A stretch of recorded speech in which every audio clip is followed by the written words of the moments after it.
Oi, pessoal, boa tarde. Tudo bem? Tá me ouvindo?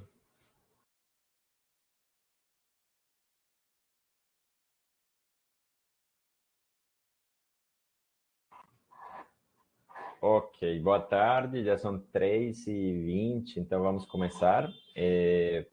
Temos bastantes pessoas aqui ao vivo, tá? Alberto, Alisson, Amanda, Breno, Bruna, Gustavo, Heloísa, Jéssica, Júlia, Larissa, Mariana, Roger, Igor. Tá? Então, pessoal, vamos começar. A aula já está sendo gravada. A aula de hoje é bem importante porque hoje a gente já fecha o assunto da primeira avaliação, tá bom? Então vocês vão ver que vai ser uma aula mais prática, tem alguns exercícios, né? Tem alguns cálculos, coisa bem simples sobre terraplenagem, sobre cálculo de volumes, sobre como fazer a compensação de massas ou de volumes de escavação, de corte e aterro para um projeto de terraplenagem, né? Pode ser um projeto rodoviário, ferroviário, independente do tipo de projeto, o procedimento é o mesmo, tá bom?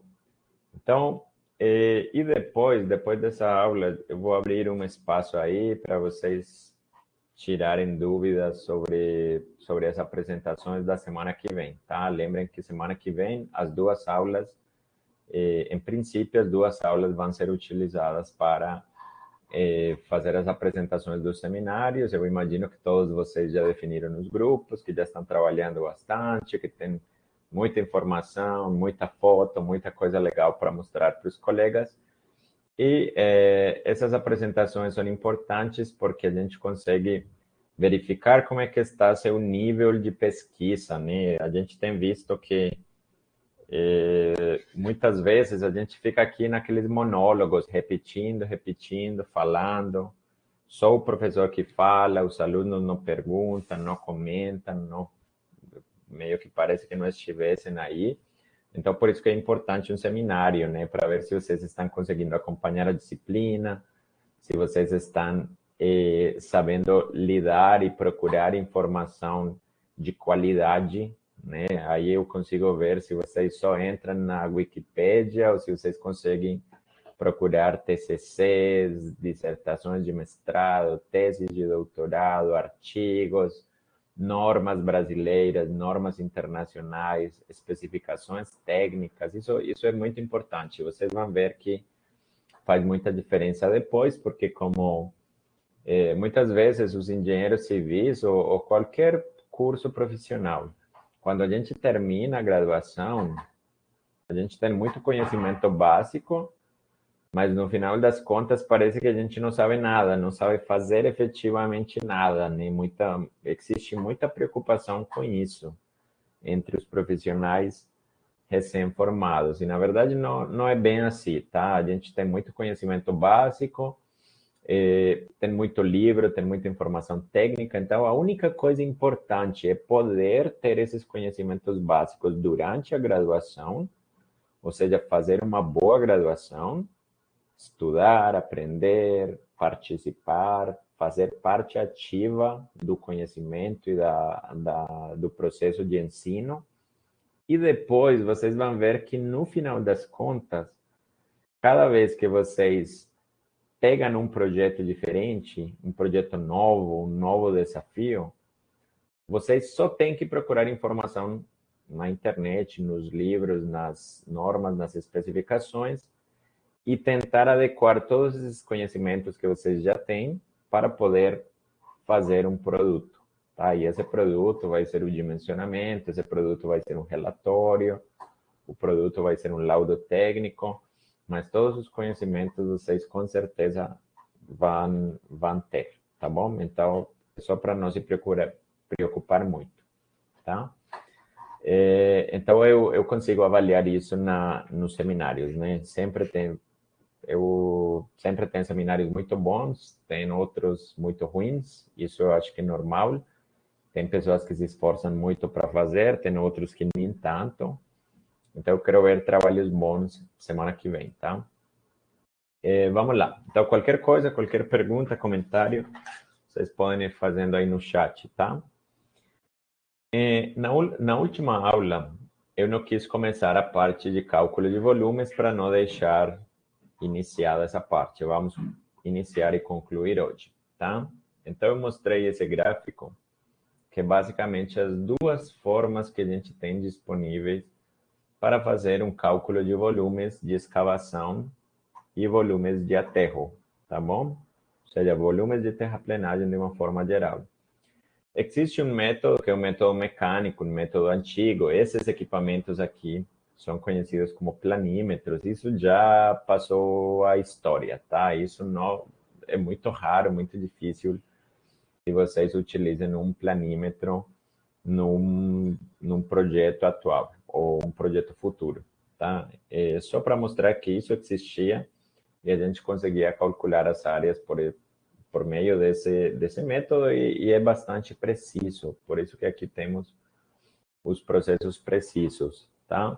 Mas o método computacional que vem, assim, que é muito forte nas últimas décadas, quase que hoje representa a totalidade do mercado. Por quê? Porque é muito mais simples, porque é muito mais rápido e muito mais eficiente, tá? Então, temos alguns programas como Civil 3D, OpenRoads, Topograph, entre muitos outros programas que são específicos para rodovias ou ferrovias, né? Obras lineares de infraestrutura de transportes. Temos alguns programas também de topografia que podem ser utilizados para cálculo de volumes e para determinação de qualquer trabalho de terraplenagem, tá? Eu vou fazer uma enquete aqui para... Eu acho que eu perguntei semana passada, mas poucos responderam. É para preparar a aula de Civil 3D. Eu até pedi para vocês instalarem o programa Civil 3D. Eu queria perguntar se vocês conseguiram instalar esse programa e também mais ou menos qual que é o nível de vocês em Civil 3D, tá? Todo mundo conhece, não conhecem, é perfeitamente normal que vocês não conheçam, é um programa um pouquinho mais avançado, mas eu quero saber se alguns de vocês conhecem para mais ou menos ter uma noção de como preparar a minha aula de Civil 3D, porque o Civil 3D é um programa muito amplo, dá para fazer muita coisa, mas a gente vai fazer algumas aplicações simples, a terraplenagem, né? E eu queria ver se vocês conheciam o programa para ver se o nível pode aumentar um pouquinho ou eu fico só com a parte mais básica do programa, tá? Então, eu vou fazer uma pergunta aqui, uma enquete, tipo, qual é o seu nível de operação, no, de conhecimento no Civil 3D? Civil 3D, para quem não conhece, é um programa da Autodesk, os mesmos que criaram AutoCAD, né? Qual é o seu nível no Civil 3D, tá? Tem 4 opções. A primeira opção vai ser no nenhum, tá? A segunda vai ser nível básico, pelo menos conhece, sabe, tem feito alguma coisa simples. Intermediário, pessoa que já mexe um pouco mais, que talvez fez algum trabalho, alguma disciplina bem específica, que conseguiram trabalhar, aprofundar um pouco mais no programa Civil 3D, e um nível avançado, que seria talvez...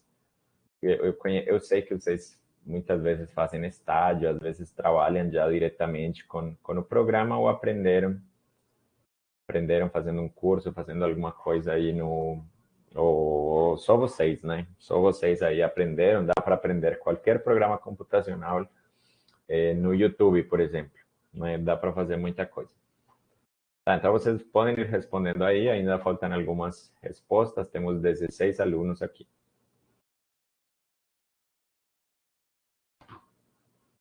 Beleza, então enquanto vocês respondem, vamos avançar aqui.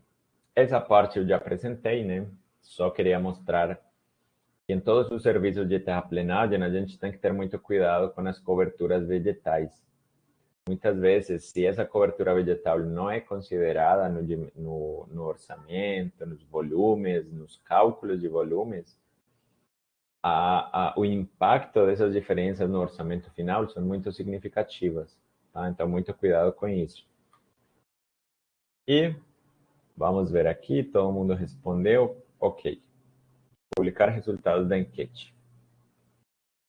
Dê uma olhadinha aí. Não conhecem 47, quase a metade da turma.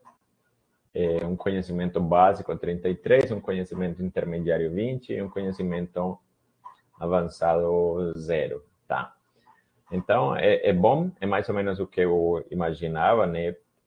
Então, por isso que é importante fazer essa aula, ou uma, duas, três aulas, vamos ver o que dá para fazer, mostrando algumas ferramentas do programa computacional e fazendo pelo menos um exemplo, tá bom? Então, eu só queria saber isso. Lembrem de instalar o programa. Hoje não vamos utilizar o programa, mas nas próximas aulas sim. Então, por favor, instalem o programa. Lembrem que é com o VPN da universidade ativo, tá? Pessoal, então, deem uma olhada nessa figura que está aqui. O que seria o que seria um projeto de terraplenagem? Tá? Um projeto de terraplenagem é basicamente uma orientação na execução de uma obra civil que está relacionada com movimento de solo. Tá? Esse movimento pode ser corte, pode ser aterro, e sempre são considerados os transportes, né? O transporte é um item muito importante do orçamento. Tá? Então, por isso que a ideia com um projeto de terraplenagem é otimizar esses trabalhos de movimentação de terras que são necessárias numa obra. Essa movimentação de terras é basicamente o corte, o aterro, quando a gente consegue utilizar o mesmo material dos cortes nos aterros, tem umas pequenas distâncias de transporte. E em alguns casos, quando os materiais escavados apresentam condições geotécnicas desfavoráveis, esses materiais não podem ser utilizados, então eles têm que ser jogados fora, tá? Então esses materiais vão ser levados para uma área que é uma área de botar fora. Essa área de botar fora tem que ter licenciamento ambiental também.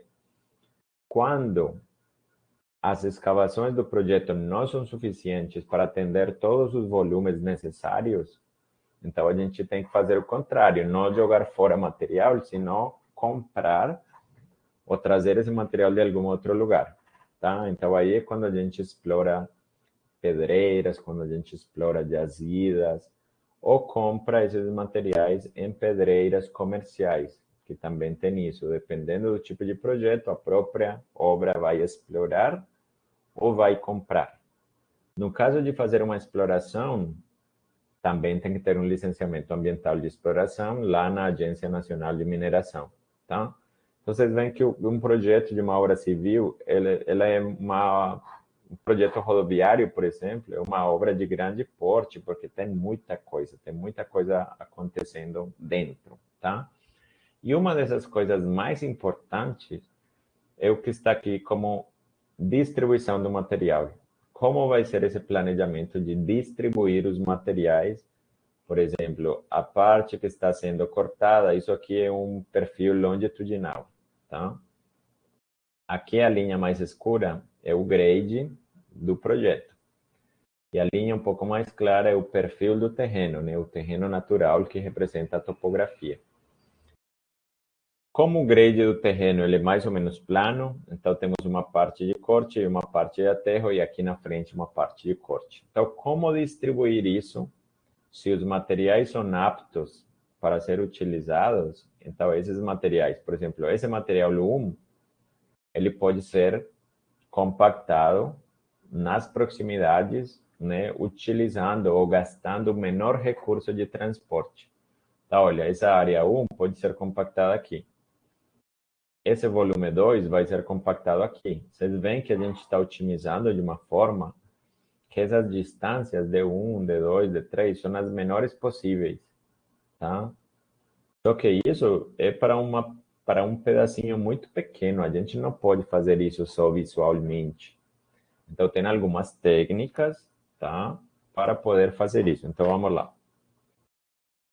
Essa distribuição do material, então, vai depender muito das distâncias de transporte, tá? Então, por exemplo, um pouquinho mais na frente eu vou explicar com mais detalhe, mas existe um conceito que ele é meio subjetivo, que é o conceito de distância média de transporte, que está aqui, tá? Distância média de transporte, que pode ser calculado como o somatório dos volumes parciais escavados vezes a distância de transporte parcial dividido o volume total escavado. Então, se a gente vê aqui, esse volume vai ser V1, V2, V3, e as distâncias vão ser D1, D2, D3. Então, essa distância média de transporte vai ser como se fosse um ponto. Vamos tentar desenhar.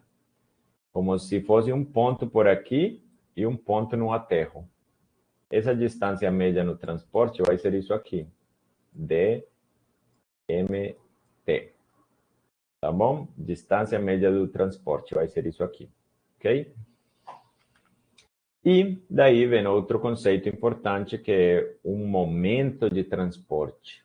Tá? O momento de transporte seria só essa parte aqui do numerador da distância média de transporte, ou seja, somatório dos volumes parciais vezes a distâncias parciais, tá? É um somatório, ok? Então, qual que seria essa unidade dos momentos de transporte? Como o somatório de volumes pode ser em metros cúbicos, a distância em quilômetros, então pode ser metros cúbicos por quilômetro, pode ser metros cúbicos por decâmetro, ou qualquer outra unidade de volume com uma unidade de distância, tá bom? E aí tem alguns textos, mas vamos ver um pouco mais na frente com exemplos como é que se calcula esse DMT e esse MT, tá? Vamos lá. Então, para poder fazer essa distribuição de volumes, essa distribuição de massas em um projeto rodoviário que pode ser de grande magnitude, existe um diagrama que é conhecido como diagrama de Bruckner, tá? Também conhecido como diagrama de massas, né? Mas foi o Bruckner quem criou, então é mais conhecido no meio técnico como diagrama de Bruckner, tá? Basicamente, esse diagrama, ele representa os volumes acumulados ao longo de um perfil longitudinal. Ele é muito útil para o estudo da compensação de terra. Compensação é o quê? É o equilíbrio entre escavação de cortes e compactação de aterros. Que para que o projeto seja eficiente, a gente tem que fazer essa compensação sem gastar muito dinheiro no transporte, tá bom? Programação de botar fora, definir que materiais têm que ser jogados fora, tá? Em que lugares. Também para fazer toda essa programação das áreas de empréstimo, quais que são os melhores lugares de botar fora e melhores lugares de área de empréstimo, dependendo a possível localização desses lugares, né? A localização desses botaforas e dos empréstimos. E também, basicamente, ela serve como base para fazer toda a programação e a execução da terraplenagem, tá? Então, toda a programação da terraplenagem é feita a partir desse diagrama conhecido como diagrama de Bruckner, ok? Vou mostrar uma figura e depois a gente pode voltar. Com certeza, esses comentários que eu coloco por aqui nas aulas, eu vou fazendo ao longo da apresentação, tá bom? Então, olha, o diagrama de Bruckner é isso aqui. Por favor, tenham cuidado com uma coisa, tá? O diagrama de Bruckner exatamente é isso aqui da parte de cima, tá bom? Tá? Esse aqui da parte de cima é o diagrama de Bruckner. Essa figura da parte inferior não é mais do que o perfil longitudinal do projeto. Na disciplina de projeto geométrico de estradas, vocês imaginam que fizeram vários perfis longitudinais, fizeram a apresentação dos projetos em planta, em perfil. Então, vocês conhecem muito bem o perfil longitudinal. Então, vamos dar uma olhada nesse perfil longitudinal. A linha vermelha representa o grade do projeto. Aqui temos as curvas verticais, né? E a linha verde descontínua representa o perfil do terreno. Então, quer dizer que a área cinza na parte de cima são áreas de corte. E a parte amarela, abaixo, na parte inferior da linha vermelha, são áreas de aterro. Então, temos aqui área de corte e área de aterro. O diagrama de Bruckner, que posteriormente vou mostrar como é construído, ele é totalmente diferente e não tem nada a ver com o perfil longitudinal, pelo menos não na parte da aparência. Olha aqui. Aqui essa linha começa a subir, começa a aumentar, chega num ponto máximo. Esse ponto máximo é um ponto de passagem.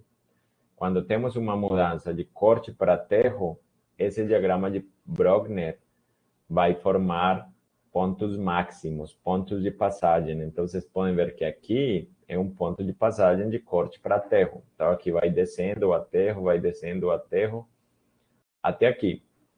Aqui temos outro ponto de passagem e aqui começa a aumentar de novo, tá? Então, olha que a gente ainda não viu como se constrói esse diagrama, mas já deu para interpretar que quando o diagrama de Bruckner tem uma linha ascendente, é porque é corte. Quando temos uma linha descendente, é porque no perfil está sendo realizado ou tem que ser executado um aterro. E aqui, novamente, temos um trecho ascendente, então também quer dizer que é uma área, um local onde devem ser feitos cortes, tá? Então, essa é a primeira característica desse gráfico de Bruckner, e como eu já mencionei, ele vai servir para poder distribuir as massas de uma forma eficiente e poder também ter uma noção dos custos, determinar as distâncias médias de transporte entre corte e aterro. Isso vai servir, inclusive, para definir os equipamentos de terraplenagem. Por quê? Se com esse gráfico eu sei que a maioria das distâncias médias de compensação entre corte e aterro são pequenas, por exemplo, até 90 metros, eu posso fazer esse serviço com um bulldozer, tá? É basicamente um trator, pode ser de pneus, pode ser de esteira, com um carregador, tá? Então, basicamente, com um carregador, eu consigo fazer esse serviço de terraplenagem, porque estamos falando de distâncias muito curtas. Lembrem que esses equipamentos apresentam velocidades muito baixas. Então, eles são eficientes só para distâncias curtas, tá bom? Bulldozer só para distâncias curtas. Aqui, uma das recomendações, em vários manuais vocês vão encontrar valores diferentes, mas a gente pode pensar que uma recomendação seria até 90 metros. Entre 90 e 300 metros, que já é uma distância considerável, por exemplo, se eu tenho que, aqui, né, trazer desse ponto até esse ponto material, do corte para o aterro, e essa distância 3 for superior a 90 metros, até 300 metros, eu posso utilizar um scraper, tá? Scraper é um equipamento para transporte de material, né? Ele faz o corte, tem uma lâmina, e o mesmo material tem uma capacidade de carga elevada, então esse material pode ser cortado e transportado, tá bom? E esse scraper, ele pode ser entre 90 e 300 metros, o scraper convencional, e o motoscraper, que é uma unidade que tem um motor acoplado à lâmina de corte, um pouquinho mais. Entre 300 e 1.000 metros, 1 quilômetro, pode ser uma boa opção. Acima de 1 quilômetro, são distâncias muito, muito grandes. Então, aí o melhor escavar com escavadeira, transportar esse material por meio de um caminhão, tá? Então, temos aquele ciclo, escavação, colocação dentro do caminhão, e o caminhão leva de um lugar para outro. É uma forma mais eficiente porque o caminhão pode desenvolver velocidades muito altas, tá?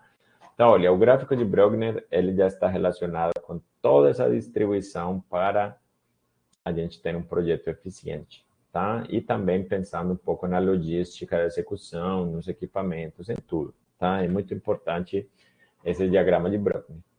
Agora, como é que a gente constrói esse diagrama? O primeiro passo vai ser definir um estaqueamento. Eu tenho um projeto, vou definir um estaqueamento, geralmente as estacas são de 20 em 20 metros, tá bom? E vou calcular uma área transversal para cada seção desse estaqueamento. Então, para estaca 0, para estaca 1, para estaca 2, eu tenho que ter um conhecimento das áreas. Para isso, eu utilizo fórmulas simples, procedimentos expeditos, utilizo procedimentos precisos, mecânicos ou computacionais para poder determinar as áreas transversais dessas seções, tá? E entre duas sessões consecutivas, eu vou calcular o volume. Então, por exemplo, entre a estaca 0 e a estaca 1, eu tenho área 1, área 2, vou calcular o volume entre essas duas áreas, como vocês podem ver aqui nesse prisma, tá? Esse elemento geométrico, eu vou determinar o volume. Posso utilizar fórmulas que consideram a área média, dependendo da forma. Eu posso ter as minhas próprias fórmulas adaptadas, ou posso fazer um cálculo muito preciso por meio de um programa computacional como o Civil 3D, por exemplo, tá? Para determinar exatamente o valor. Mas já foi demonstrado, para efeitos práticos, as diferenças, considerando a área média, considerando as fórmulas mais simples, as diferenças não são tão significativas no valor final. Então, por exemplo, aqui eu tenho a 1 e a 2. Se simplesmente eu considero que isso aqui é um trapézio, né? A 1 mais a 2 vezes L, que seria a distância entre estaqueamento dividido 2, essa seria a fórmula mais simples que eu posso utilizar na geometria, tá? Esse volume calculado, ele pode servir muito bem para fazer o diagrama de Brogner, tá? Então, eu posso fazer isso numa planilha de Excel bastante simples. Desvantagem, eu tenho que calcular a área de todas as estacas, a seção transversal de corte ou de aterro. Se for seção mista, vai ter corte e aterro de cada uma das estacas, tá bom? Segundo passo, vamos preencher o que se conhece como coordenadas de Brogner. E as coordenadas de Brogner não é mais do que essa última coluna aqui. As coordenadas de Brogner é uma coluna de volumes. Só que esses volumes, eles não são volumes simples, são volumes acumulados, tá bom? Então, de uma forma simplificada, olha como é que a gente vai proceder. Aqui eu coloco estaca 0, estaca 1, estaca 2 e assim por diante. Aqui eu vou colocar a área de corte da estaca 0 e aqui a área de aterro da estaca 0, né? Se for uma seção mista. Se for uma seção só de corte, vai ter só corte ou só de aterro, então vamos ter um valor de aterro e o valor de corte vai ser 0, tá bom? O que seria esse AT corrigido? O aterro corrigido, tá? Porque lembrem que quando a gente compacta um material, vamos ter um fator de homogeneização. Porque uma coisa é o material que eu corto, a massa específica, a densidade desse material é diferente quando eu levo para dentro do aterro e faço o procedimento de compactação. A gente discutiu isso na aula anterior. Então, esse aterro corrigido não é mais do que o valor do aterro, o volume do aterro, vezes o fator de homogeneização. Então, aí indica qual que seria essa porcentagem de contração após o processo de compactação, tá? Depois, eu vou somar as áreas. Área de corte, a área de aterro. Eu vou colocar aqui nessa coluna número 7 a semidistância, que seria essa distância entre estaca 0 e estaca 1, por exemplo, essa distância entre duas seções transversais. Aqui eu consigo calcular o volume, utilizando aquelas fórmulas que eu apresentei no slide anterior, volume de corte, volume de aterro, tá? E aí eu posso determinar os volumes acumulados, ok? Então, eu coloquei aqui bem detalhado, tá? Para que vocês consigam estudar depois diretamente do slide, tá? Inclusive, esqueci de postar, tá? Esqueci de postar essa aula, mas vou postar agora, tá? Então, já temos todas essas colunas. Eu vou mostrar um passo a passo para que seja mais fácil de entender. Mas é uma coisa bem simples, assim. A gente vai preenchendo, basicamente são áreas, volumes. Só temos que ter cuidado para multiplicar sempre pelo fator de homogeneização, que está aqui, né? Fator de homogeneização. Essa tabela seria uma tabela um pouco mais completa, porque aqui eu também faço algumas correções relacionadas com camada vegetal.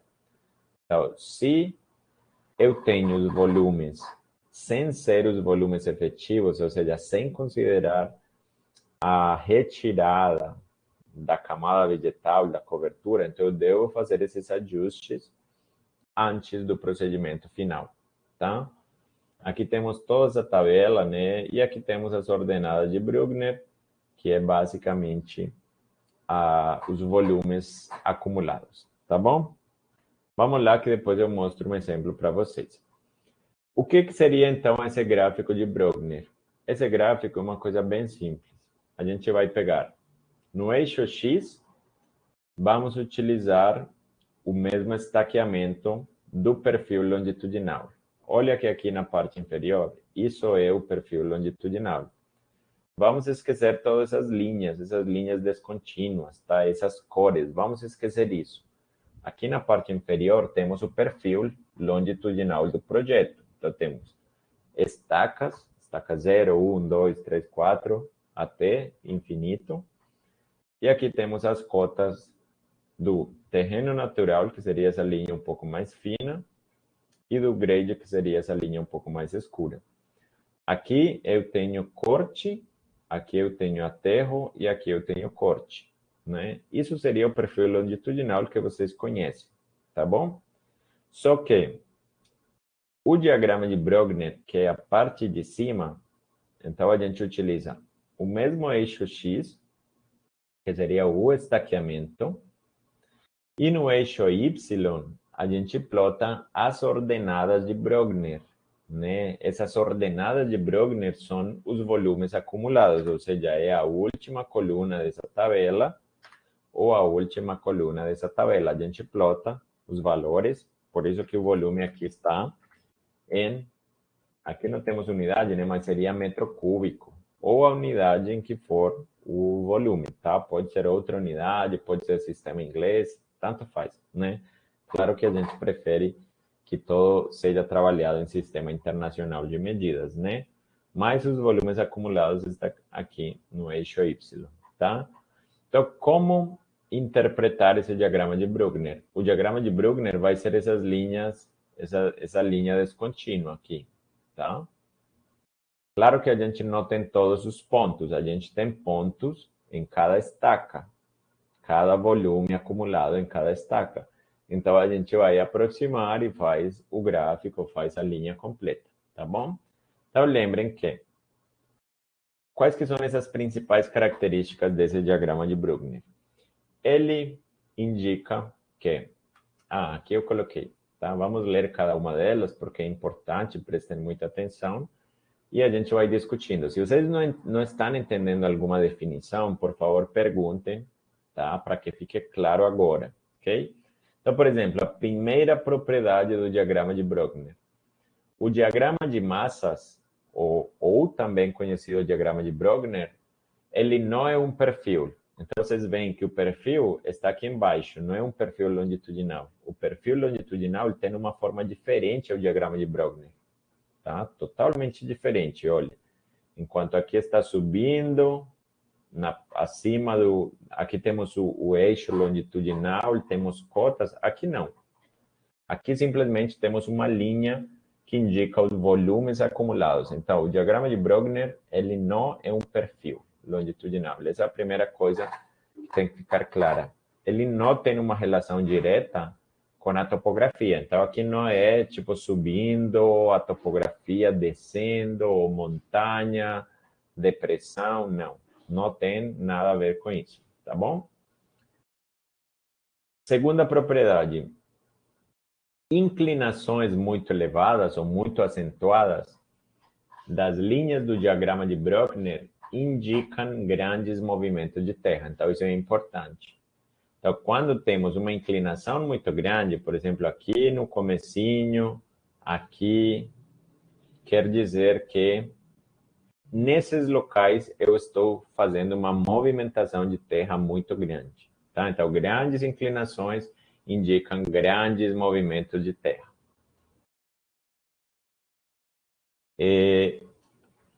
Alexander, vamos ver aqui, Alexander perguntou, por que o volume acumulado do primeiro ponto está na parte negativa?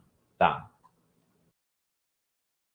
Esse gráfico aí, ele talvez não fica muito claro, tá? Mas as ordenadas de Brogner, quando eu ensine como construir o diagrama, vamos perceber que, na realidade, não existem pontos negativos, tá? A gente constrói o diagrama de uma forma que todos os pontos sejam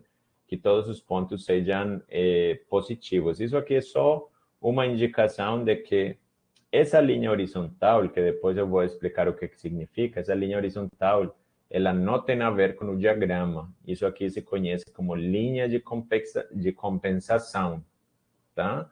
Então, na verdade, se a gente tira essa linha horizontal, o diagrama de Brogner, ele não tem pontos positivos e não tem pontos negativos, tá? Eles têm coordenadas ou ordenadas. Então, por exemplo, se isso aqui for 5.000 metros cúbicos, aqui vai ser 5.100, 5.200, 300, 400, 500, 5.300, 5.200, pode chegar a 4.000, tá? Mas nunca vai ter, o recomendado é que nunca tenha valores negativos, porque o diagrama de Brogner são volumes acumulados, então a gente não vai ter volumes acumulados negativos, tá? Tá bom? Daqui a pouco, eu acho que não ficou claro ainda, mas eu vou explicar como se constrói e por que esse valor aqui ele não é negativo, tá? Ele é um valor arbitrário. O ponto inicial é um valor arbitrário que a gente indica, tá bom? E terceira propriedade. Todo trecho ascendente do diagrama corresponde a um trecho de corte. Isso a gente consegue verificar aqui. Olha aqui. No perfil longitudinal, o corte termina aqui nesse ponto. E exatamente nesse ponto é onde muda de diagrama ascendente para diagrama descendente. Então, sempre que tiver corte, vai ter um diagrama ascendente, tá? Todo trecho ascendente corresponde a um trecho de corte e o contrário. Todo trecho descendente, ou seja, daqui até aqui, corresponde a um aterro, tá? Então, dá para identificar onde que tem corte ou predominância de corte e onde que tem aterro, porque a gente pode pensar que em cada uma dessas estacas pode ter os dois. Se forem estacas mistas, de corte misto, seções mistas, vai ter corte e aterro. Mas somando tudo, como são volumes acumulados, então quando temos o diagrama de Brogner subindo, quer dizer que predominantemente temos corte, e quando temos o diagrama de Brogner descendo, predominantemente temos aterro, apesar de que pode existir aterro e corte também, tá? 4. Ah, não, 4 já mencionei, né? Todo trecho descendente corresponde a um trecho de aterro. Ok. Quinto, a diferença de ordenadas entre dois pontos mede o volume de terra entre esses pontos. Então, olha, como a gente está construindo um diagrama de volumes acumulados, se eu faço uma subtração entre esse ponto e esse ponto, vai ser o volume entre essas duas estacas. Vai ser o volume total de terra entre essas duas estacas. Seja independente se for corte ou aterro, é o volume de movimento de terra, tá? Então, eu posso em qualquer momento determinar o volume entre duas estacas ou entre dois pontos qualquer a partir do diagrama de Brogner, tá bom? 6. São 12 propriedades, tá? Para que não vamos ficar impacientes, tá? 6. Os pontos extremos do diagrama correspondem aos pontos de passagem. O que quer dizer isso? Os pontos extremos. Isso aqui é um ponto máximo, né? Por que é máximo? Porque temos uma passagem entre corte e aterro. Vocês podem identificar aqui. Corte predominante e aterro predominante. Então, esses pontos máximos são pontos de passagem. Ponto mínimo também é um ponto de passagem entre aterro e corte, tá? Então, esses máximos são pontos de passagem conhecidos como PP, tá? Pontos de máximo correspondem à passagem de corte para aterro, como nesse caso aqui. Pontos mínimos correspondem à passagem de aterro para corte, tá bom? Essas duas aqui são um pouco mais difíceis de entender, mas vamos lá. Qualquer horizontal traçada sobre o diagrama determina trechos de volume compensados. O que quer dizer isso? Por isso que existe essa linha aqui, tá?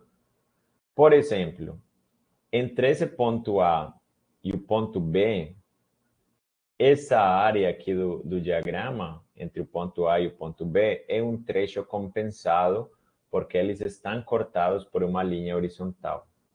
Então, olha, se a gente analisa esse ponto A e esse ponto B no perfil longitudinal, esse seria uma área de corte, um determinado volume de corte, e aqui eu tenho um determinado volume de aterro.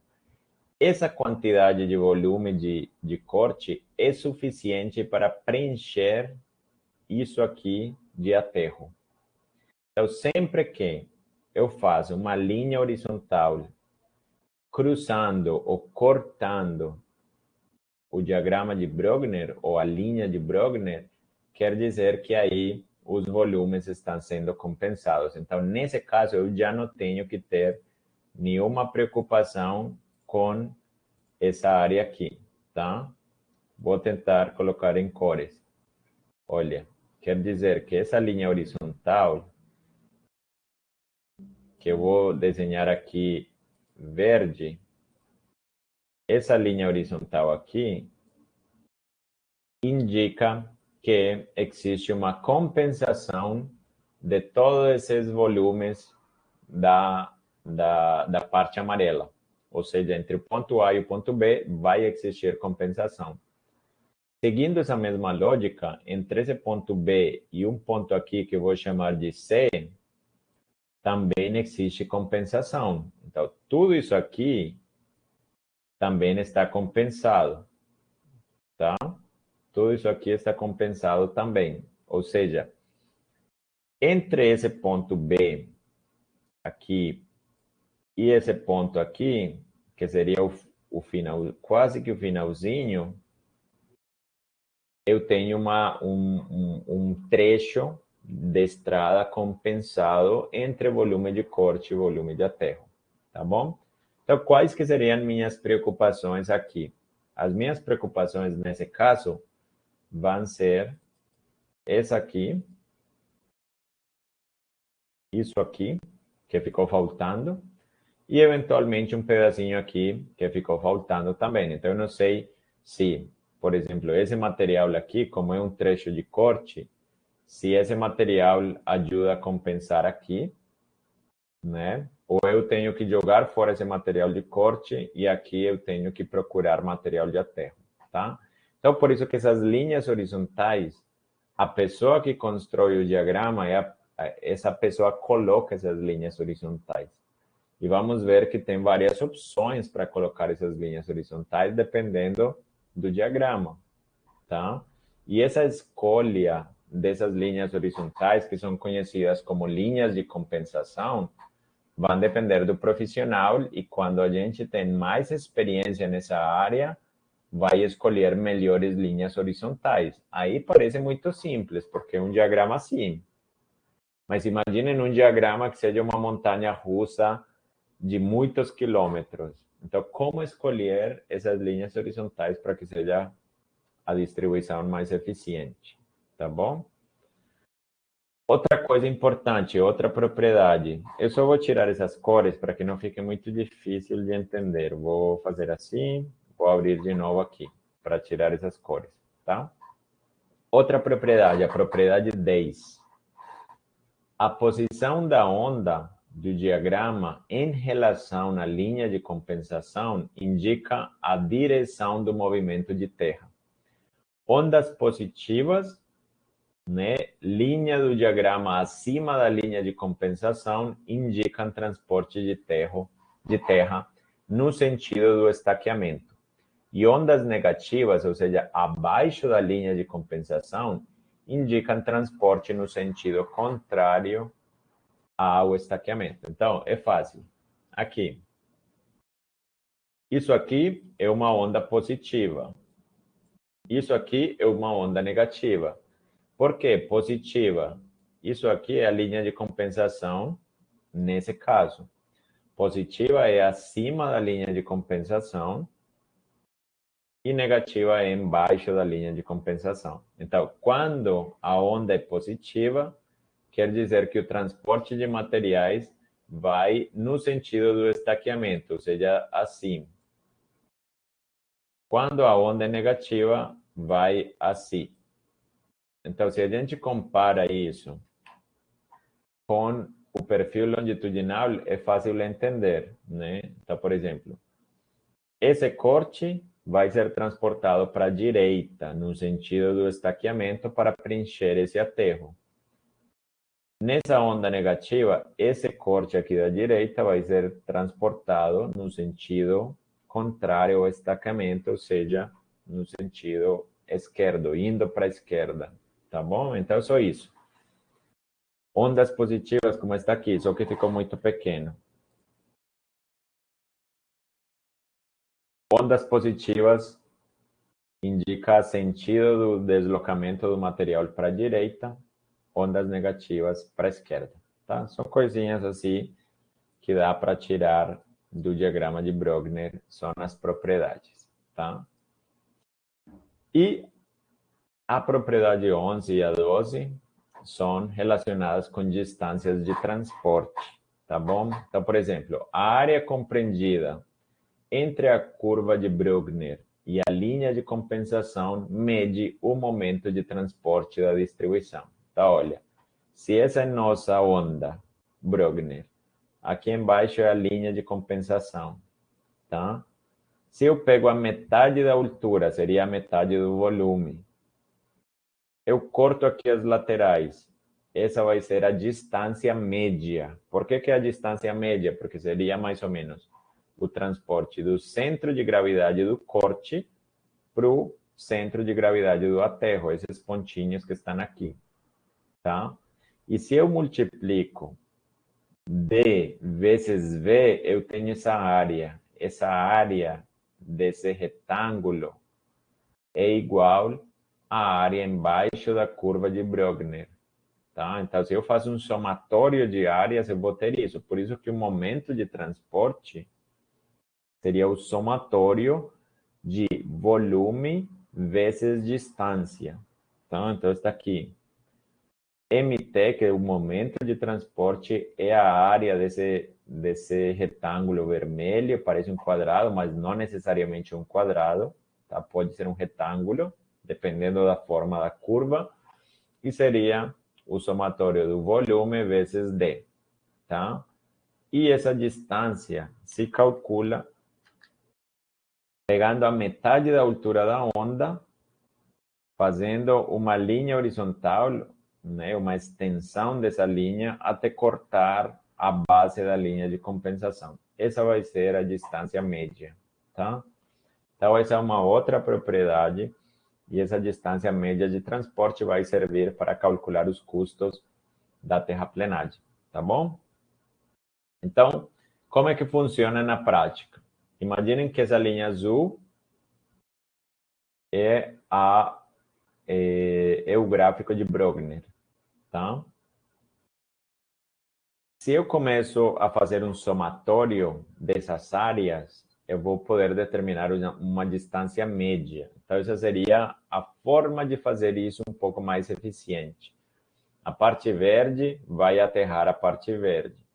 A parte vermelha vai aterrar a parte vermelha. Estou pegando uma faixa verde, uma faixa vermelha. Então, eu vou fazendo por pequenas partes até completar todo esse material que vai do corte para o aterro, tá? Então, por isso que o MT é um somatório. E funciona muito bem, porque a gente está fazendo um somatório de pequenas partes e, no final das contas, temos um centro de gravidade do volume de corte e um centro de gravidade do volume de aterro, e a distância entre esses dois pontos é a distância média de transporte considerada para cada uma das ondas do diagrama de Brogner, tá bom? Beleza, agora vamos fazer um exemplo. Não sei se deu para entender bem, mas assim, mais ou menos. Eu acho que aqui, com um exemplo, vai ficar mais claro. Vamos imaginar esse problema aqui.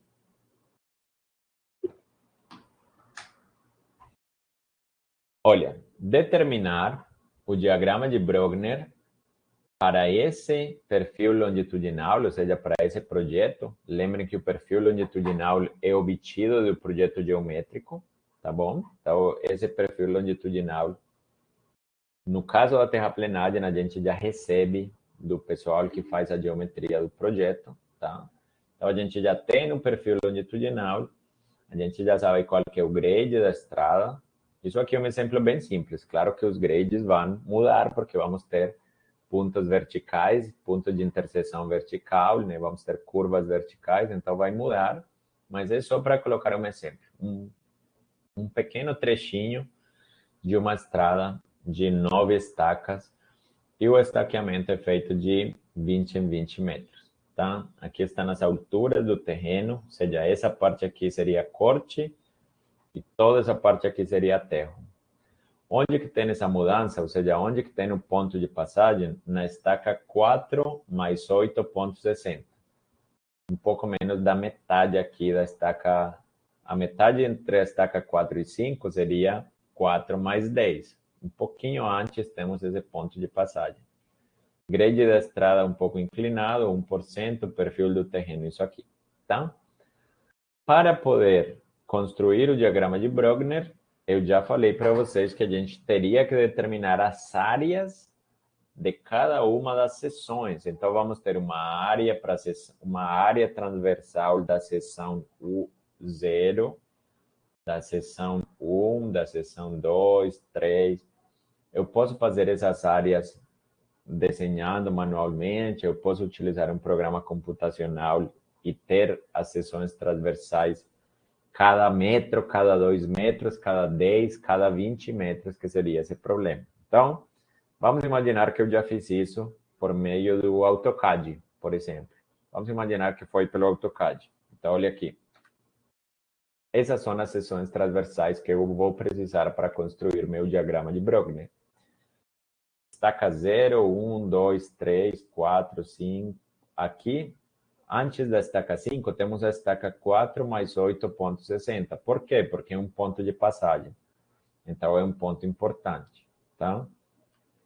6, 7, 8, 9 e a estaca 9 mais 5,43. Por quê? Porque o projeto realmente termina na estaca 9 mais 5,43. Um pouquinho na frente da estaca 9.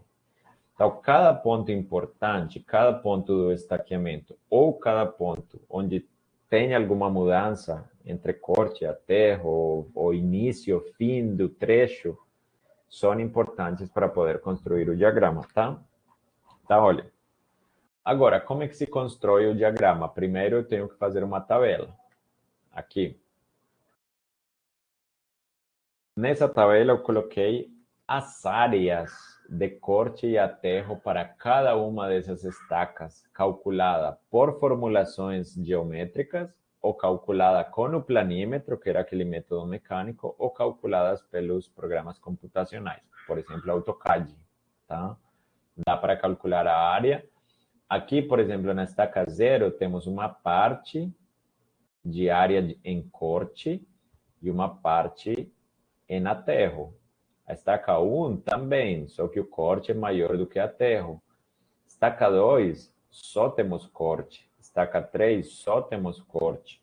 Estaca 4, temos os dois. Estaca 5, só temos aterro. Estaca 6, só aterro. Então, vocês veem que cada estaca tem uma realidade. Algumas são seções 100% de corte, outras seções 100% de aterro e temos outras seções mistas onde temos corte e aterro. Então, preenchendo as áreas, independente da forma como eu calculei, aqui tem os valores. Então, olha, estaca 0, corte e aterro. Lembram que a estaca 3, a estaca 2 e a estaca 3 era só corte? Vamos verificar. Estaca 2, corte 78, e aterro 0. Estaca 3, corte 63 e aterro 0. Estaca 6, estaca 6, 7 e 8 era só aterro. Então vamos verificar. 6, 7 e 8. Olha que aqui os volumes de corte são, desculpa, as áreas de corte, ainda estamos nas áreas, olha, áreas em metro quadrado. As áreas de corte são 0 e as áreas de aterro são diferentes de 0, tá bom? E as distâncias, em todos os casos, é 20, com a única diferença da estaca 4 mais 8,60, que seria 8,60, a diferença entre essas duas. E aqui no finalzinho, estaca 9 e 9 mais 5,43, a diferença é 5,43, tá bom? Aqui. 5,43, 8,60 e aqui 11,40, que seria esse restinho, tá bom? Então, isso é importante, definir áreas de corte, aterro e distâncias entre cada um dos pontos que eu quero analisar. Eu poderia fazer a mesma coisa de 5 em 5 metros, de 1 metro em 1 metro. Tudo bem, a gente escolhe aí, mas se costuma trabalhar de 20 em 20 metros, porque os projetos rodoviários geralmente têm uma grande extensão. Então, aí a gente construiria uma tabela muito grande. Então, agora, vamos calcular os volumes. Tá? Então, eu posso utilizar aqui a forma mais simples. Por exemplo, o volume de corte, vocês podem ir fazendo aí comigo. Volume de corte, tá? Entre esses dois pontos, entre a estaca 0 e a estaca 1.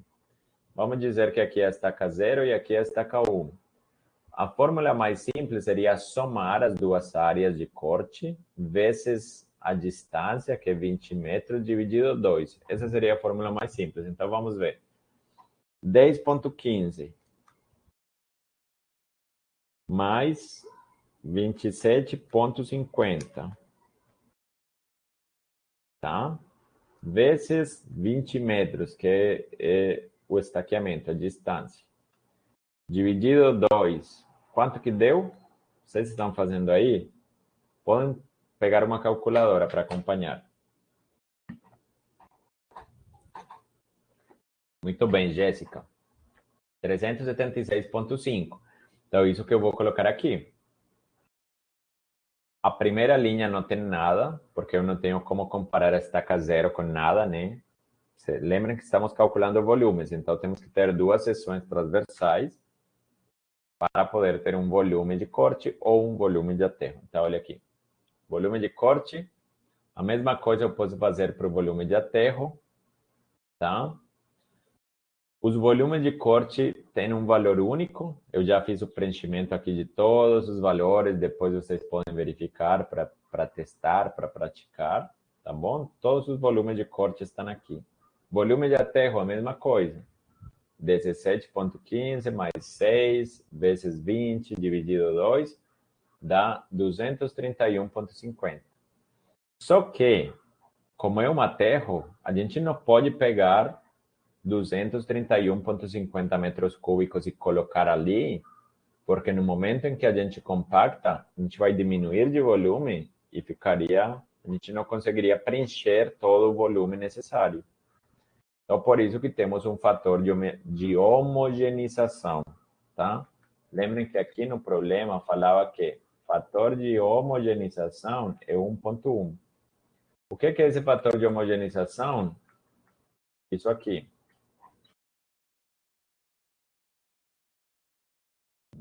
Cadê? Aqui.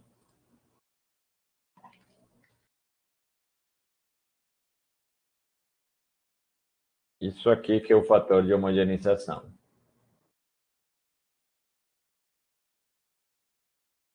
Tá? Por exemplo, se eu tenho um volume de corte de 1,4, no momento em que eu faço o transporte, pode aumentar. Isso seria o fator de expansão, empolamento. Mas quando eu compacto, ele não fica de 1,6 e também não fica de 1,4. Dependendo da energia de compactação, pode diminuir muito o volume. Tá? Então, esse fator, essa relação entre o volume escavado, tá?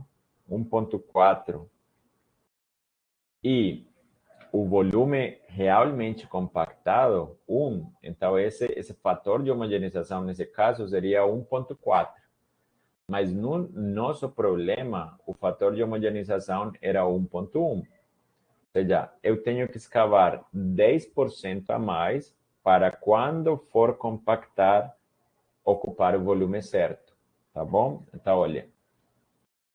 Esse aterro corrigido seria esse valor do volume de aterro vezes 1,1. Então, vocês podem fazer aí 231,50 vezes 1,1. Quanto que deu?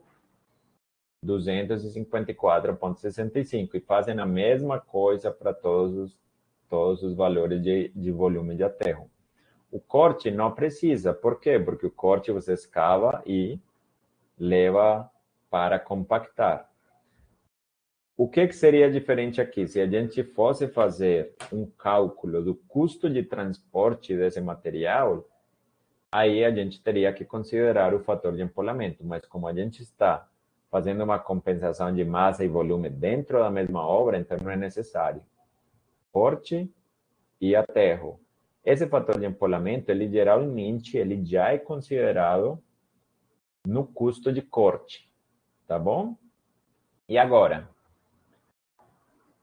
o Alexander perguntou por que a ordenada Bruegner era negativa. Na verdade, a ordenada Bruegner, a gente constrói o gráfico de tal forma que nunca seja negativo.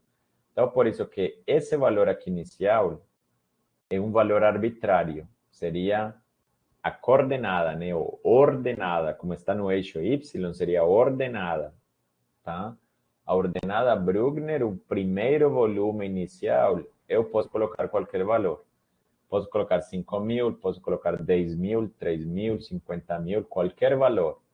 A única coisa importante é que nunca sejam valores negativos aqui, porque como são volumes acumulados de corte, né, como vão sendo volumes acumulados de corte e aterro, então pode diminuir e quando esses valores são negativos, aí o gráfico não fica legal, né? Não é que não possa ser, mas não fica legal o gráfico. Então, a gente sempre coloca um valor grande aqui inicial e vai fazendo o somatório, tá? E qual que seria a fórmula aqui para calcular o volume? Tá? Olha a fórmula aqui na parte inferior. O primeiro valor da ordenada de Bruegner calculada vai ser volume de corte menos volume de aterro corrigido mais o valor inicial. Então, por exemplo, esse primeiro aqui seria volume de corte 376,5 menos volume de aterro 231,5 mais o valor inicial que eu assumi como 5.000. Mas eu poderia colocar 10.000 e não vai mudar em nada o resultado, tá? Então, deu aqui 5.121,85. Aqui está o valor. Se eu continuo, então seria aqui 1.064 menos... Espera aí, gente, que eu acho que eu errei aqui numa coisinha. Vou só conferir essa conta. 376,5 menos... eu errei aqui, eu coloquei, olha, volume de aterro corrigido, eu coloquei 231,5 e o valor do aterro corrigido é 254,65. Então, só vou alterar aqui. 254,65. Agora está certo, tá? O resultado estava certo, só que eu errei quando eu coloquei o valor. 376,5 menos 254,65 mais 5.000 dá 5.121,85, certo? Vocês vão conferindo aí, qualquer coisa podem falar. E assim, vocês vão preenchendo todas essas células aqui da tabela, tá? Vocês vão preenchendo todas. E a partir desses valores, a gente consegue construir o gráfico de Brogner.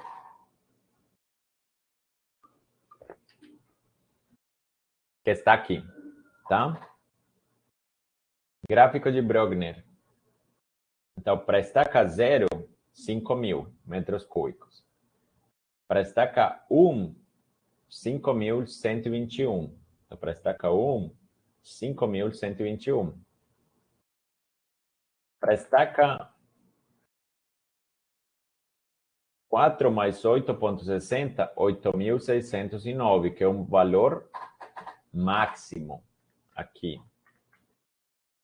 8.609. Vocês podem fazer com uma escala um pouquinho melhor para que seja mais fácil visualizar. Mas a curva de Brogner, o gráfico, é basicamente isso aqui. A última estaca, que seria a estaca 9 mais 5,43, é 2.380,75. 2.380 por aqui, tá? Então, para esse pequeno trecho de um projeto de terraplenagem, um trecho muito pequeno, né, entre a estaca 0 e a estaca 9, né, basicamente 180 metros, agora imaginem o que vai acontecer em 1 quilômetro, 2 quilômetros, 3, 4, 5, 20, 50. Imagine como serão essas mudanças para um projeto muito maior. Mas o que eu quero mostrar aqui é como construir. Vocês ficaram satisfeitos com a explicação de como construir para poder passar à seguinte etapa, que seria como analisar, tá? Alguma dúvida sobre a construção da linha, do gráfico de Brogner, ou tudo bem? Deu para entender?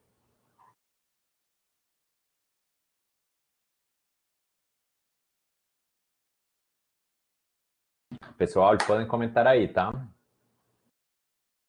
Deu para entender, então, como construir, ok. Tá. Isso aqui entra na prova, tá bom? Lembra que até o conteúdo de hoje é tudo de prova, da primeira avaliação. Beleza, então depois de ter esse gráfico construído, então a gente vai criar as linhas de compensação. Então, o que são linhas de compensação? São basicamente um lugar geométrico onde todos os volumes acumulados, eles se compensam.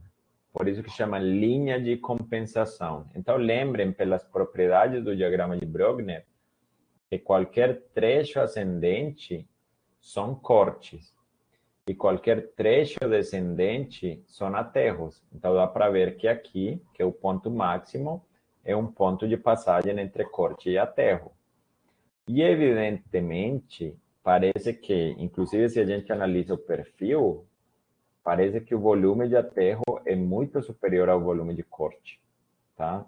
Então, o que que a gente pode fazer? Uma linha de compensação, basicamente a gente vai criar essa linha de compensação o maior possível, essa linha tem que pegar a maior área dentro do diagrama, tá bom? Então, eu poderia fazer uma linha assim. Vou fazer de vermelho, tá?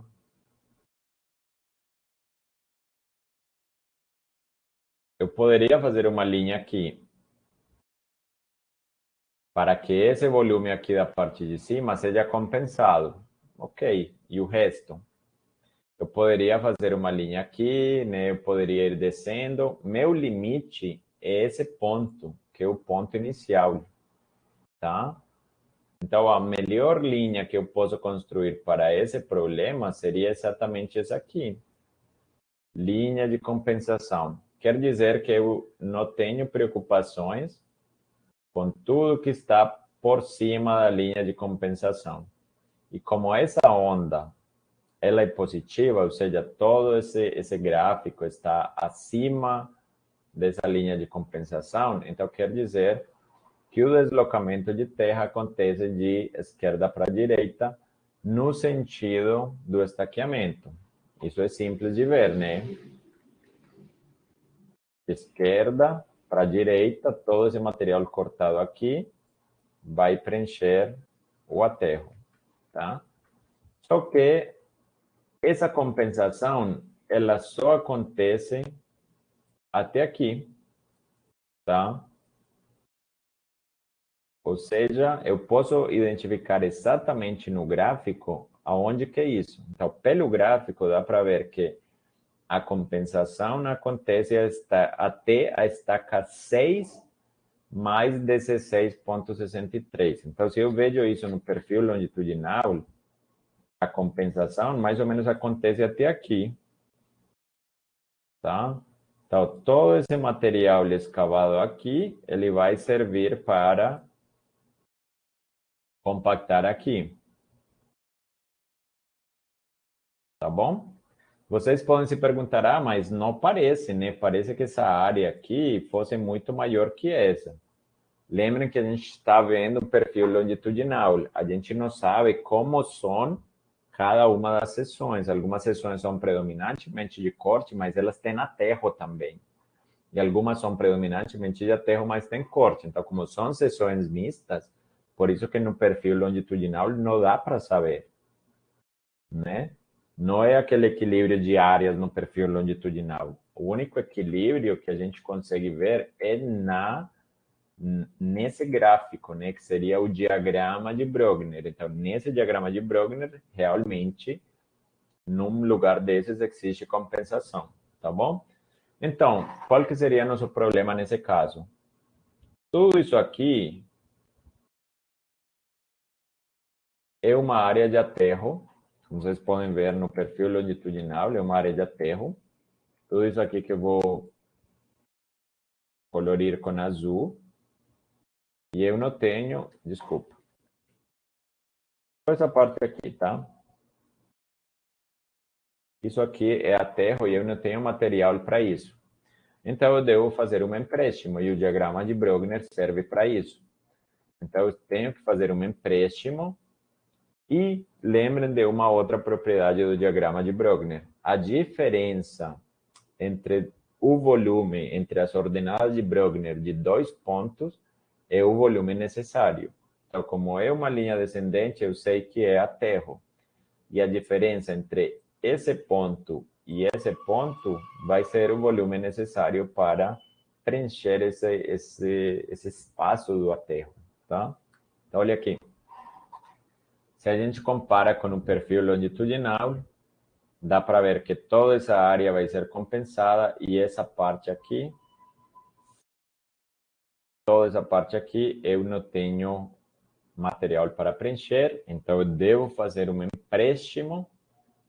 Aqui, primeiro, corte a terra, né, o sentido do estaqueamento, o sentido do movimento de terra. E o volume de corte não é suficiente para o aterro, então é necessário ter um material de empréstimo. O empréstimo vai ser 5.000, tá? Menos 2.380,75. Por quê? A gente consegue ver aqui a diferença, né? Aqui seria 2.380,75 e nesse ponto foi coincidência, tá? Não achem que esse 5.000 ele vem do valor inicial, não. Nesse caso foi coincidência, né? Como só temos uma linha de compensação, esse ponto aqui é o mesmo 5.000, mas é a ordenada. Essa linha poderia ser em outro lugar e esse valor poderia ser diferente, tá? Então, o valor daqui desse ponto é 5.000 metros cúbicos e o valor desse último ponto é 2.380 metros cúbicos.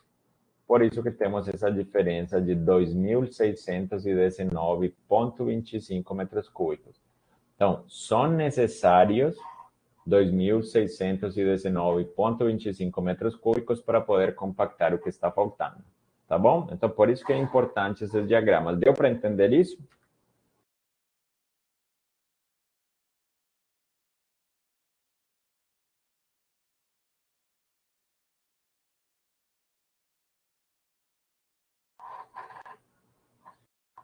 Ok. Aqui.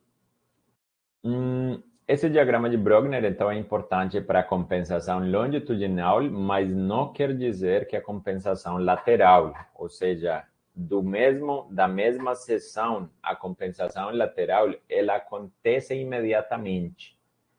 Por quê? Porque como a gente está somando volumes de corte e volumes de aterro, então a compensação lateral acontece, tá bom? Então, por exemplo, aqui, vamos imaginar essa seção. Estaca 0, estaca 1. Volume de corte, 350 metros cúbicos. Volume de aterro, 300 metros cúbicos. Tá? Todo esse volume de corte vai preencher o aterro. Então, inicialmente, o mais otimizado, o mais eficiente é, se eu estou cortando de um lado, aproveitar esse mesmo material e fazer um aterro do outro lado. Então, o mais eficiente é fazer a compensação lateral, porque a distância de transporte é a mínima. O que sobrar dessa compensação vai para a compensação longitudinal. Então, compensação lateral se utilizam 300 metros cúbicos e a compensação longitudinal seria 50 metros cúbicos, que vai para frente ou para trás. Tá bom? Alguns exemplos de problemas que não sejam tão evidentes, tão fáceis de interpretar. Então, olha, por exemplo, essa linha vermelha é o grade de um projeto. A linha cinza é o terreno natural. E aqui eu tenho o diagrama de Brogner, calculando já as distâncias médias. Olha, eu posso calcular as distâncias médias para cada uma das áreas que foram compensadas. Então, olha, eu posso fazer essa linha azul aqui e ela já compensa essa zona, essa aqui e essa aqui. Posso determinar as distâncias médias já para calcular os custos de terraplenagem. Só que essa linha de compensação, ela chega até aqui. Tá? Aqui, a gente sabe que é movimento de terras para a esquerda, para a direita, para a esquerda, para a direita e para a esquerda. E aqui ficou faltando um pedaço, tá? Lembrem que trechos ascendentes do diagrama de Brogner são cortes. Então, aqui tem que ser definido aonde que esse material vai ser colocado. Por exemplo, uma área de botar fora, tá bom? Próxima. Olha essa aqui. Diagrama de Brogner aqui na parte inferior, perfil longitudinal aqui na parte de cima. Então, com essa linha, com duas linhas, eu consigo fazer a compensação máxima, que poderia ser o mais eficiente, tá? Então, por exemplo, essa linha já compensa esse volume, esse aqui, E aqui eu não consigo compensar, porque se eu continuo com a mesma linha, vocês podem ver que se eu continuo aqui com a mesma linha, vamos chegar numa parte que não intercepta o diagrama de Brogner. Então, esse aqui, esse amarelo que eu acabei de fazer, não pode ser feito. Tá? A ideia, nesse caso, então, seria suspender, terminar com essa linha de compensação aqui e fazer uma compensação de uma linha aqui na parte de cima.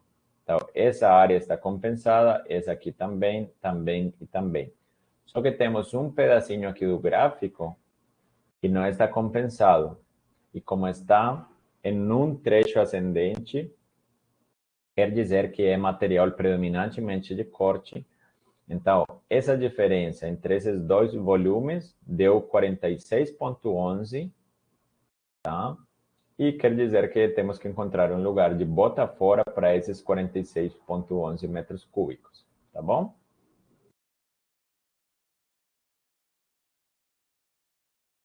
Como é que eu poderia fazer também? Eu poderia fazer isso aqui, olha. Tentar desenhar para vocês aqui. Eu poderia ter feito assim. Vamos imaginar que isso aqui é uma linha horizontal. Poderia ter feito assim, né? Até aqui. Compensa. Aí eu teria um problema aqui. Aí eu teria que lidar com esse material de empréstimo por aqui. Empréstimo e corte, né? Aí eu faço uma compensação aqui, teria o mesmo, quase que o mesmo problema aqui. Então, basicamente, o que mudaria, tem o mesmo volume de escavação, o mesmo volume que deve ser levado para um botafora, só que mudaria o local. No primeiro caso, seria na estaca 113, e no segundo caso, o propósito da linha de compensação seria na estaca 102, 103, tá bom? Aqui temos mais exemplos, um pouquinho mais, diagramas um pouco maiores. Olha aqui, linha de compensação. Esse corte vai ocupar o vermelho aqui, vai ocupar o vermelho. Então dá para ver como se compensa essa área. Aqui tenho também uma compensação de direita para esquerda. Aqui, quando tenho esses formatos tipo montanha-russa, eu tenho que construir linhas de compensação auxiliares. Então, por exemplo, aqui, uma pequena compensação aqui. Aqui temos uma outra compensação. E não tem como, uma parte desse extremo vai ter que ir para o extremo do outro lado, tá? Essa parte verde vem para cá. Então, aí as distâncias de transporte aumentam um pouco, mas no final das contas são distâncias médias de transporte, eles vão do centro de gravidade de um lado para o centro de gravidade do outro. Aqui, eu posso construir essa linha de compensação auxiliar aqui, e fica um pedacinho sobrando. Como estamos em trecho descendente, vai ser um pequeno empréstimo.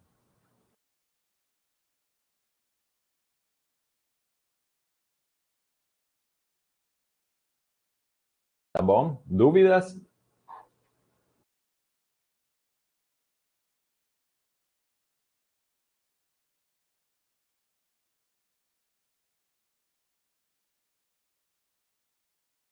Tá bom. Então, sem dúvidas, ok. Outros exemplos aqui. Essas linhas, como o profissional encarregado da terraplenagem escolhe, então eu posso escolher uma diferente a Alexander, diferente a Larissa, diferente a Jéssica. Cada um vai escolher uma. Vamos imaginar 3 cenários aqui. A onda, a linha de Brogner, é essa aqui. Tá? Olha que nos 3 é a mesma linha. Só que a linha de compensação, né, eu posso escolher um pouquinho mais para cima, um pouquinho mais para baixo, ou um pouquinho mais para baixo aqui. Tenho 3 opções. O que vai mudar é a posição dos botaforas, mas no final das contas muda muito pouco em relação ao custo, tá? Por que ao custo total, né? O que seria mais importante? Como a gente faz uma pré-definição das jazidas e dos lugares de botar fora, porque esses materiais não podem ser jogados em qualquer lugar. Então, os botaforas, eles já têm pontos específicos. Então, a gente escolhe essa linha para que a área que vai ser levada para o botar fora, o material que vai ser levado para o botar fora, seja o mais próximo possível desse lugar. Tá? Então, por exemplo, aqui na primeira, olha, botar fora aqui. Na segunda, botar fora dos dois lados, aqui e aqui. E na terceira, botar fora só do lado direito. Então, se, por exemplo, eu tenho um botar fora aqui na parte esquerda, se meu botar fora é por aqui, faz mais sentido isso aqui. O botar fora próximo do meu botar fora e do projeto, né? O material que deve ser jogado fora tem que estar próximo. Não faz sentido, por exemplo, se meu botar fora está aqui, eu fazer uma distribuição do que o material que eu vou jogar fora está do outro extremo. Aí eu vou gastar muito dinheiro no transporte. Se eu tenho dois botaforas com pequena capacidade nas laterais do projeto, isso aqui pode fazer sentido. Tá? Então, vocês veem que é meio que subjetivo. Tá? E depende um pouco da experiência e depende de particularidade de cada obra. Vocês veem aqui, se a gente desenha essas três linhas, como muda um pouquinho a distribuição, né? Olha, muda um pouquinho. Isso já é escolha de cada um de vocês. Agora, para finalizar, né? Já são 4h47, já são 4h50, mas só para finalizar aqui rapidão, tá? Custo de terraplenagem. Como eu já mencionei, depende da distância do Botafora e depende também da distância do empréstimo, no caso em que os materiais não sejam suficientes, tá? A alternativa mais barata, geralmente, a primeira vai ser compensar. Fazer uma boa distribuição apoiado no diagrama de Brogner para encontrar a compensação dos materiais. A segunda vai ser ter material para jogar fora, material de botar fora e trazer em alguns pontos material para aterro, ou seja, área de empréstimo. O custo disso vai depender, né? Por exemplo, se eu tenho que fazer uma compensação de um lugar muito distante, se eu tenho um corte aqui, vamos imaginar esse cenário. Esse aqui. Vamos imaginar essa parte verde aqui. Olha, esse material do corte foi levado para preencher isso aqui. Essa distância pode ser grande. Será que vale a pena? Vale a pena. Essa vai ser sempre a primeira alternativa, sempre e quando eu não tenha, talvez, um botafora aqui e uma área de empréstimo aqui. Tá? Se essa distância de transporte de compensação for maior, a distância do botafora ou for maior a distância de empréstimo, então não vai valer a pena. Tá? Então, todas as coisas têm que ser analisadas também. Então, existe uma coisa que é chamada de custo da terraplenagem, que a gente pode utilizar essas duas fórmulas.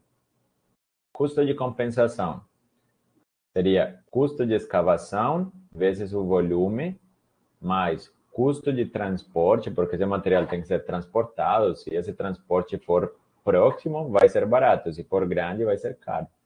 Custo de transporte vezes volume vezes distância, porque o transporte a gente paga pela distância média, mais o custo de compactação vezes volume de compactação. Tá? Então, esse seria o custo se a gente escolhe a primeira alternativa.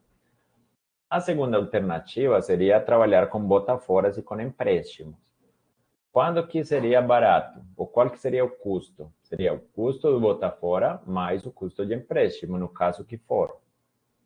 O custo de botafora vai ser custo de escavação, né, pelo volume, mais custo de transporte pelo volume, pela distância do botafora, né? Porque esse material tem que ser levado para o botafora, tá? E custo de empréstimo vai ser Custo da escavação vezes o volume, mais custo do transporte vezes o volume, vezes a distância até a área de empréstimo, mais o custo de compactação e volume desse material compactado, né? Desse material de empréstimo. Tá? Então, quando que é barato? Basicamente, existe uma distância que se conhece como distância máxima econômica de transporte. Se o custo 1, ou seja, o custo de compensar, for menor ou igual ao custo 2, vale mais a pena fazer compensação do que mexer com botaforas e com áreas de empréstimo. Mas, caso contrário, a gente pode valer mais a pena ter áreas de empréstimo e áreas de botafora. Como saber isso? A gente calcula a distância máxima econômica de transporte, que basicamente é quando o custo de compensação seja igual ao custo de botar fora. Então, a partir dessa igualdade aqui, entre C1 e C2, eu consigo determinar uma distância máxima, tá? Essa distância vai ser custo de escavação dividido custo de transporte mais distância de botar fora mais distância da área de empréstimo. Esse valor aqui vai ser um valor limite. Se esse valor for igual a 80 metros, então eu não posso superar as minhas distâncias de transporte internas superiores a 80 metros. Se for 8 quilômetros, esse vai ser meu valor maior. Até esse ponto, se esse valor, assim, se o custo 1 for igual ao custo 2, é meio que independente, né? Então, essa vai ser a distância máxima de transporte e a gente também tem que comparar com essa tabela de orientações do transporte, tá bom? Isso seria mais ou menos, são 4h50, vamos ver. Só queria fazer um comentário final. Eu ainda não fiz chamada, vou pedir para vocês aí escreverem presente, tá? Para eu depois fazer a chamada. Uma coisa importante, até aqui vocês podem ver que todo esse negócio de diagrama de massas, diagrama de Brogner, basicamente são cálculo de áreas e cálculo de volumes a partir da geometria do projeto, ou seja, a partir do perfil longitudinal. Mas, em engenharia civil, é muito importante a geologia e geotecnia. Tá? Então, uma das principais coisas que deve ser feita é entender se esses materiais escavados podem servir para os aterros, tá? E quais que são essas propriedades necessárias. Então, por isso que uma das primeiras coisas que devem ser feitas antes de qualquer diagrama de Brogner, antes de qualquer ajuste de terraplenagem, é verificar a caracterização geológica, tá? Identificando pontos problemáticos, identificando ocorrência de solos de baixa capacidade de suporte, solos hidromórficos, solos expansivos, zonas com erosão, afloramentos rochosos, tudo isso aí vai impactar no diagrama de distribuição de massas. Porque se a gente encontra numa escavação, encontra rocha, essa rocha não pode ser utilizada no aterro. Se encontra um solo mole, esse solo mole não pode ser utilizado no aterro. Então, a gente pode até fazer muito bem toda essa parte geométrica e os diagramas, cálculo de seções, mas se a gente não faz um projeto integral, pensando na geologia, pensando na geotecnia, o resultado não vai servir. Então, por isso que geologia e geotecnia é uma das primeiras coisas, tá? E então a sistemática, resumindo, já para finalizar, juro. Sistemática seria qual? Para poder fazer um projeto de terraplenagem. Primeiro, avaliar dificuldade extrativa dos materiais. Como? Com sondagens e investigação geológica e geotécnica, tá? Segundo, estabelecimento de critérios para seleção qualitativa. Então, realmente, colocar no papel que propriedades têm que ter os materiais para poder ser utilizados na terraplenagem. Terceiro, fatores de homogeneização. Esses fatores de homogeneização têm um impacto muito grande no orçamento. Então, vamos calcular certinho quais que são esses fatores. Em muitos projetos, as pessoas meio que chutam um valor. Isso está mal. A gente tem que determinar esse fator de homogeneização em laboratório. Cálculo de volumes, pelo método mais aproximado dentro das possibilidades. Hoje em dia, o mais fácil é utilizar programas computacionais, mas se não tiver outra opção, pode partir para fórmulas simples, tudo, tá?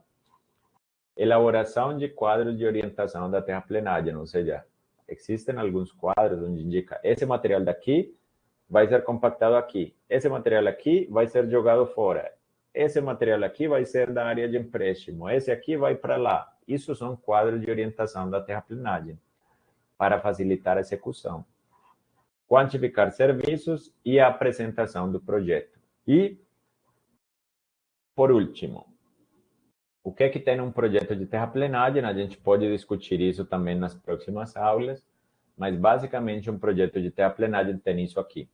O volume 1, projeto de terraplenagem não, projeto rodoviário, né? Aqui seria projeto rodoviário. O volume 1, relatório de projeto e documentos para concorrência. Volume 2, projeto de execução. Volume 3, memória executiva. Volume 4, orçamento e plano de execução. E como anexos, projeto de desapropriação, estudo geotécnico, memória de cálculo de estruturas, notas de serviço e cálculo de volumes. Tudo isso aqui é de terraplenagem. Relatório final de avaliação ambiental, em alguns casos. Basicamente, isso é o conteúdo de um projeto rodoviário ou ferroviário também. Isso aqui é especificamente do DENIT, Departamento Nacional de Infraestrutura de Transporte. Cada projeto a gente tem que ler o edital completo para ver o que deve ser incluído, mas cada projeto realmente tem muitos volumes, o conteúdo é muito grande, né? Dependendo do projeto final, tá bom? Pessoal, então acho que era isso mais ou menos hoje. Desculpa aí por demorar mais 10 minutos, só que também comecei um pouquinho mais tarde, então aí fez o equilíbrio. Agora eu vou ficar aqui. Teve uma aluna na aula anterior que falou que queria conversar comigo. Se alguém tem dúvidas sobre semana que vem, sobre os seminários, pode ficar aqui para conversar, senão já podem sair e até semana que vem, tá? Boas aulas aí para vocês. Até mais, gente. Vou parar de gravar aqui e quem quiser ficar aí para tirar alguma dúvida, pode ficar, tá?